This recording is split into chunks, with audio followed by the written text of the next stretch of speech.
this is a 13-year project, and so it's astounding how much I've learned. And the one thing I often tell as I go through the story of just with Project Genesis, I think I shared this one with you, is my favorite to share.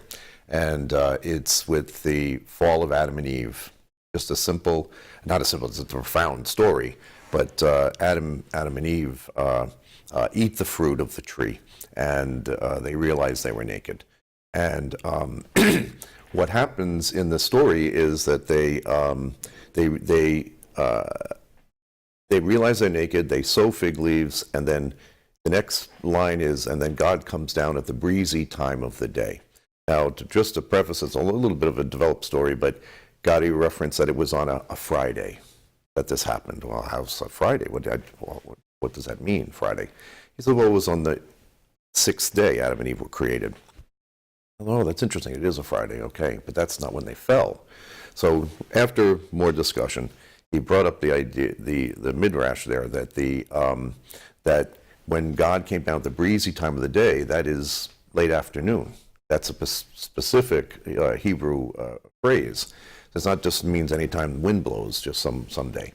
And so basically what we're seeing is like an alignment with the fall happening midday on a Friday. And I then informed him, which was to his shock, 3 o'clock on a Friday is very significant for Christians. It's in the text. And so here is a connection between the fall and the redemption, as from our perspective, redemption. And so that was astounding. Just a thousand other things that have happened. Understand our roots, especially as Eucharistic Mass celebrating Christians, taking the Last Supper and celebrating the Last Supper continually now. As we also could, very simply, the Last Seder. That's how Gadi called it, the Last Seder. Now, that's a mind-blowing idea for a lot of people, but it's a very simple one, but very profound and not well known. So the job of Project Genesis is to help Christians, understand their Jewish roots. They're not so foreign. And we really find fellowship with the community, and then, of course, appropriate our own faith even more deeply. Rabbi?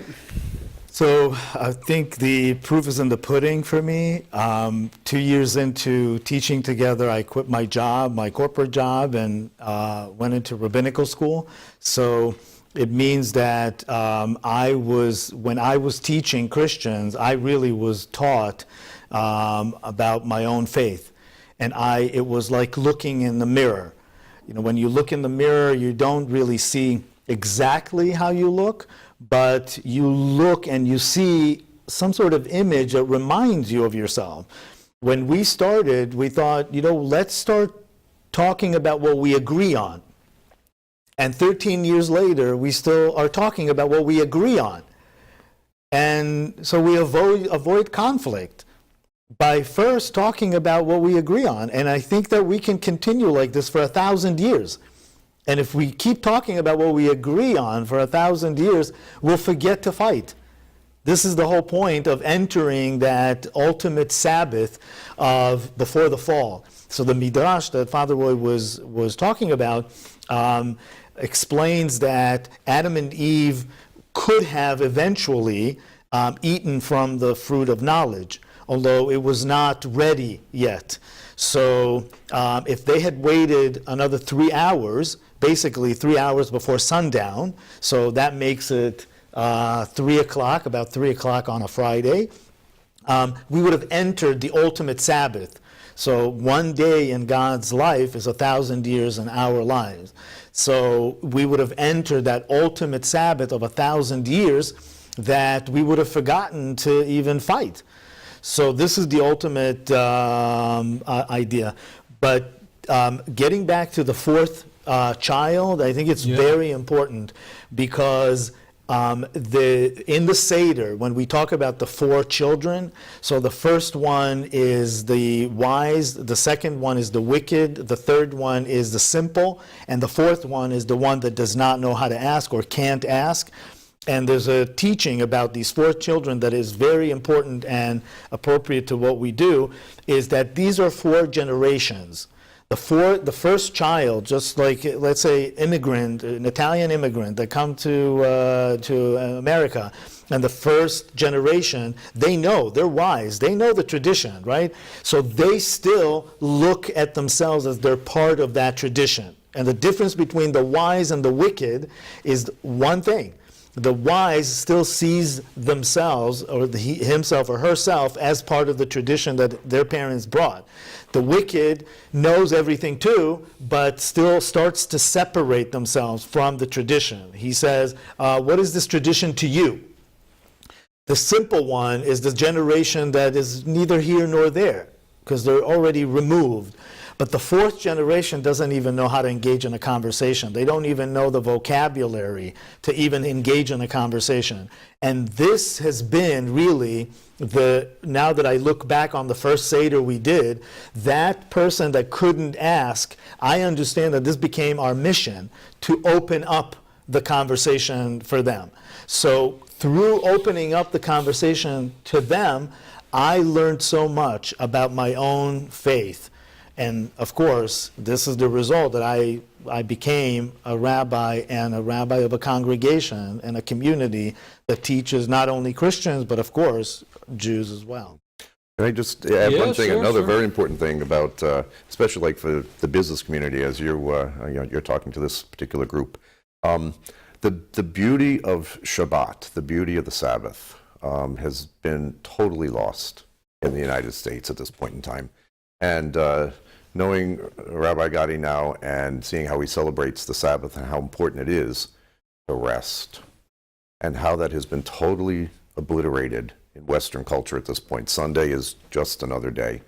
So I'm trying to recover at the shrine and at my preaching and teaching a lot of times.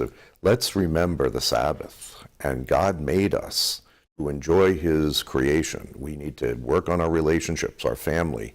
We need to rest. We need to worship, and for us to work better. But otherwise, if we remove the Sabbath from our thinking and our practice, we really are that little hamster on the wheel, and we're just going around and around and around. And we wonder why today so many people are just at wit's end. They haven't had that rest, and they haven't sought wisdom. They have a lot of knowledge. Boy, oh boy, do we have knowledge. But to find the wisdom of God, now that's a spiritual journey. And that's why, since the beginning of my ministry too, pilgrimage has always been a part of my desire to lead people on a pilgrimage, because you do have to stop your clock, get off the clock, so that you can find divine time and find God's clock. And so by literally going to a different place and carving out some time, new things can happen, new growth spiritually can happen. And I just find so many people just kind of just stuck in the rat race, as they call it, around and around it goes. And it's such a sadness for me, as I see so many people even lose their families. One gentleman come in and talks about, he's lost his kids. He's working all the time, working. And now he feels like he's lost his family. Please God, he can retrieve it. But so many stories like this I hear at the shrine. So it's an important thing for the business community, for leadership. Give your people a break. They have to have that Sabbath. Now, for some it's going to be Friday, for some it'll be Saturday, some will be Sunday. But if you're not celebrating something, you're missing a lot about what life is all about.